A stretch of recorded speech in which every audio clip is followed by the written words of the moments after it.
Hi! இந்த வீடியோல நீங்க மினிமலிஸ்டிக் ப்ராடக்ட்ஸ் வச்சு, அதுவும் அஃபோர்டபுளா எப்படி ஒரு மேக்கப் வேனிட்டி கிரியேட் பண்ணிக்கிறது அப்படின்னு சொல்லிட்டு நான் காட்டியிருக்கேன்.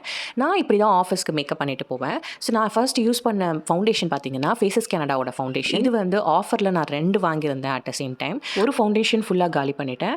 அதுக்கப்புறம் பார்த்தீங்கன்னா, சாப்டாக்ஸ்ன்னு சொல்லிட்டு ஒரு லிப் பாம் தான் நான் யூஸ் பண்றேன். அண்ட் லிப்ஸ்டிக் பார்த்தீங்கன்னா, ப்ளூ ஹெவன்ல ஊடி ப்ரவுன்ற லிப்ஸ்டிக் யூஸ் பண்ணுவேன். அத பேஸா செட் பண்ணிட்டு, அதுக்கப்புறம் வந்து ஸ்விஸ் பியூட்டில மேட் ஃபினிஷ்ல வந்து நான் நியூட் ஷேட் லிப்ஸ்டிக் வச்சுருக்கேன். அதை போட்டு நான் என்னோட லிப் மேக்கப்பை ஃபினிஷ் பண்ணிவிடுவேன். அதுக்கப்புறம் பார்த்திங்கன்னா, அந்த ஃபவுண்டேஷன் நல்லா வந்து நம்மளோட ஃபேஸில் செட் ஆகிட்டதுக்கப்புறம் கொஞ்சமாக வந்து காம்பேக்ட் பவுடர் போட்டு நம்ம ரெடி ஆக வேண்டியது தான்.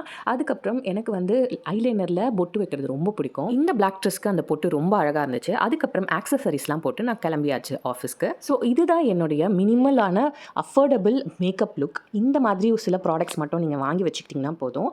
கண்டிப்பாக வந்து ரொம்ப அஃபோர்டபுளாகவும் இருக்கும். அட் த சேம் டைம் உங்களோட மேக்கப்பும் சூப்பராக இருக்கும் பார்க்குறதுக்கு. இந்த ப்ராடக்ட்ஸோட லிங்க்ஸ் எல்லாம் கிடைச்சதுன்னா நான் கண்டிப்பாக டிஸ்கிரிப்ஷன் பாக்ஸில் ஆட் பண்ணுறேன். உங்களுக்கும் அது யூஸ்ஃபுல்லாக இருக்கும். இதே மாதிரி ஒரு யூஸ்ஃபுல் கண்டென்ட்டோட நான் நெக்ஸ்ட் டைம் வந்து உங்களை மீட் பண்ணுறேன். Until then, bye and take care.